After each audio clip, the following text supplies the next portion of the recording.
સર્પદોષ અને મંગળ ગ્રહ પુરુષનો હોય અને સર્પદોષ હોય તો ભાઈઓ હોય દીકરી હોય દરેક દીકરી મોટી છે 100 વર્ષની છે 70 વર્ષની 50 વર્ષની છે કે 30 વર્ષની કે 10 વર્ષની છે દરેક ગમે તેની કોઈની વહુ છે કોઈની દીકરી છે મારા માટે તો દીકરીને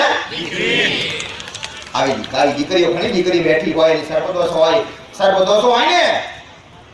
પેલા એને માથું દુખે સર્પદોષ હોય એને પગ દુખે સર્પદોષ હોય એને છાતીમાં દુખે સર્પદોષ હોય ને સંબંધ થાય અને તૂટી જાય સર્પદોષ હોય ને તો સંબંધ થઈ અને તૂટી જાય અને કદાચ લગ્ન બી થઈ જાય લગ્ન થયા પછી છૂટાછેડા થાય કદાચ એકાદ બે બાળક થાય ને ત્યારે ઝઘડી થાય પતિ પત્નીના વિયોગ થાય 1 2 4 10 વર્ષ કદાચ વિષય બેસવું પડે વિયોગ થાય સર્પદોષ હોય ને નાગના સપના આવે મોટો નાગ આવે ઘણીવાર જાડો નાગ આવે અને એનાથી પૂછાવાળો હોય તો પૂરો નાગ આવે આ સર્પદોષ ડોક્ટરો ઘણું નહીં કહેતા આના લક્ષણો આ ટીબીના લક્ષણો આ ડેન્ગ્યુના લક્ષણો આ સર્પદોષ તો લક્ષણ બતાવું છું માતા સર્પદોષ હોય ને વિયોગ થાય કદાચ લગ્ન કરે 10 વર્ષ થયા તો 5 વર્ષ ગમતો સમય થયો ને બાળક ના થવા દે સર્પદોષ બાળક ન થાય શરીરની તકલીફો થાય સર્પદોષ હોય એટલે સર્પદોષ હોય તો મા બાપનો વિયોગ થાય વિયોગ કોઈ પણ જાતનો વિયોગ થાય અને એ વિયોગ ચમ થાય સર્પદોષ એટલે શું સર્પદોષ નાગને અમારી કાઠિયાવાડી ભાષામાં નાગને સમજી લેજો ગોગો કહેવાય નાગ કહેવાય મહારાજ કહેવાય જે કહેતા હોય તમારી ભાષામાં ભાઈ પોતપોતાની ભાષામાં સમજી લેજો હું નાગ બતાવું છું હાથ બતાવું છું નાગ તો નહીં મારી પાહા કાળો નાગ હોય ભૂરો નાગ હોય અને ઈ સપનામાં આવતો હોય પણ એ સર્પદોષ ક્યાંથી લાગે કદાચ 16 વર્ષથી 15 વર્ષથી અરે 14 વર્ષની દીકરી થાય અને એ ઘર એ ગોગાની જગ્યા હોય ગોગાનો વિસ્તાર હોય અને એ જગ્યાએ અભરશેડ પડે ગોગાને પડછાયો પડે એટલે એ ગોગાના અભરશેડ પડે પડછાયો પડે ને એટલે ઘણી બઈઓ કહેતી હોય કે અમારા શરીરમાં ગરમી વધારે બળતરા વધારે પડે શરીરની હો તમારા દીકરીઓથી કદાચ અભરશેડ પડે ને અભરશેડ ગરમ પાડ્યો ના હોય ને અને એવો બધો અભરશેડ પડે એટલે નાગનું શરીર પડે અને ઈ શરીર પડે એટલે શ્રાપ આલે મારું જેવું શરીર પડે ને એવું તારું પડજો બીજી આગળ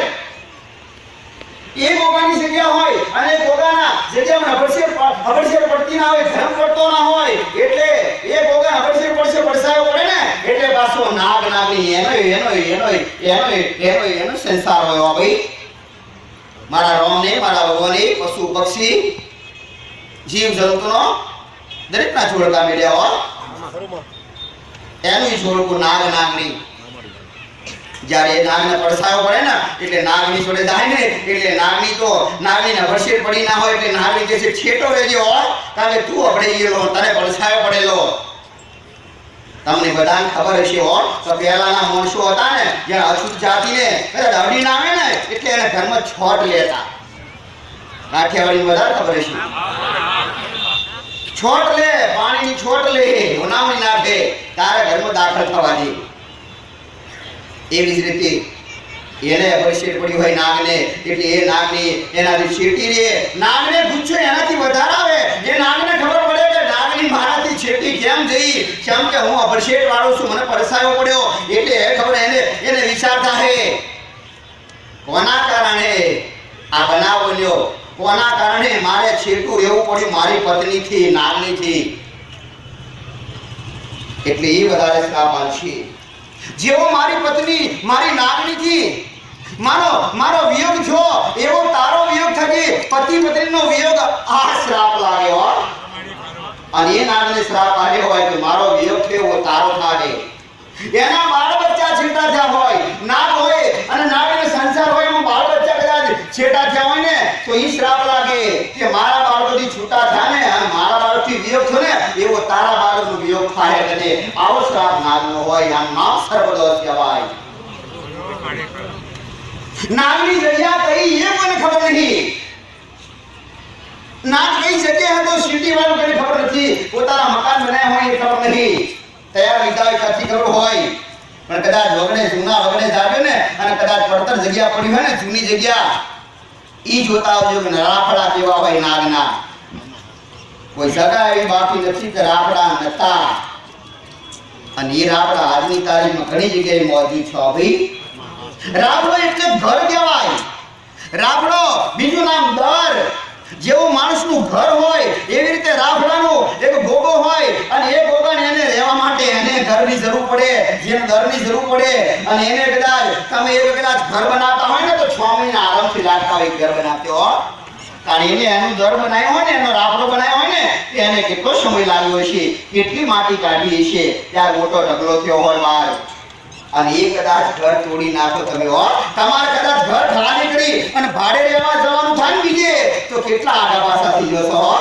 કેટલા ને આગા નાખો છો કે એનું ઘર તો એને તમે તોડી નાખતા હોય. રાફડો નાગનું દર તો પૂરી નાખો, તોડી નાખો. તમારું ઘર તોડવાથી તમને કેટલી તકલીફ થાય છે, એને આગને કેટલી તકલીફ થઈ હોય, એટલે એવી શ્રાપ આલે. પણ આજના માણસને આ જગાની ભૂમિકાની કોઈને ખબર નહીં. પાયા પૂજા હોય ને એ વખતે શ્રીફળ આવશે ભૂમિના દેવનું. ઘણા માણસોમાં રાહે, ઘણા માણસો ભૂમિમાં નડે એવી ખબર પડે કે નવું મકાન બનાવ્યું, આના જગ્યાએ રહેવા ત્યારથી અમને તકલીફ પડી તો વાસ્તુ શાસ્ત્ર કરાવશે, સ્વામિનારાયણ હવન કરાવશે, કથા કરાવશે, નવચંડી કરાવશે, કેટલાય નારીઓનો હવન કરી દેશે. નવચંડી કરાવો, વિષ્ણુ ભગવાનની કથા કરો, હવન કરી નાખો, બધું કરી નાખો. કોઈ 25,000 ખર્ચો કર્યો, કોઈ 1 લાખ ખર્ચો કરી નાખ્યો, પણ જે નળ છે એને નારીઓ લાવી નહીં હો. કથા ગીતા આ તો મારો ભગવાન લેતા હે, પણ જેની ધરતી ઉઠો છો એના નારીઓ લાવ્યું.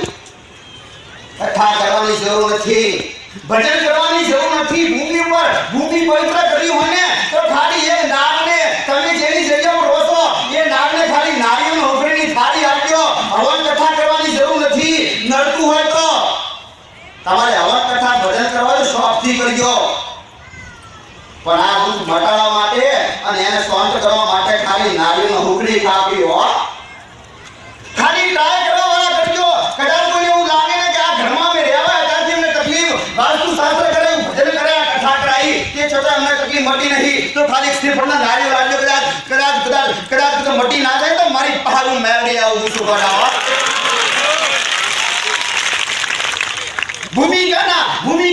ભૂમિકાના દેવ પેલા જોણજો. ખાલી ગોગો છે કે એની જોડે ટોપું કરવા હળી કોગ. એને એવું કહેવાય કે ધરતીનો શેષ નાગ જે ધરતીનો શેષ નાગ પંચમુખી કહેવાય. અને જુગ પેલી જોગણી નાગનો અને જોગણીનું બેનું જોડકું હોય, સફેદ કપડાની હાથે બઈયો, અને જોગણીઓ કદાચ હરડી હરતી હોય ને તો હાથ બઈ કહેવાય. અને ગરબા ઘડુલિયા લઈને હેડતી પેલાના ઘડા કહેતા કે જો રથ દાય જોગણીનો, અને એ રથવાળી જોગણી હો. અત્યારે કદાચ જોગણી પેલા જતી એટલે રથની ખબર પડે ખૈડાને, એટલે 3 વાગે 4 વાગે એના પરથી ખબર પડે. અને અત્યારે તો કદાચ એવો રથ જાય ને તો આજનો માણસ કે જોઈ વિમાન જાય. ઓળખ નથી હો, ઓળખ. અને એ જોગણી હોય અને એ મહારાજ નાગદેવ હોય, કદાચ સફેદ કપડાવાળી હાથ બઈઓ જોગણીઓ, અને ધરતીની માલકીન કહેવાય. એ ધરતી પર હરનારી ફરનારી કહેવાય, અને એ ધરતી એની કહેવાય. અને એ ધરતી ઉપર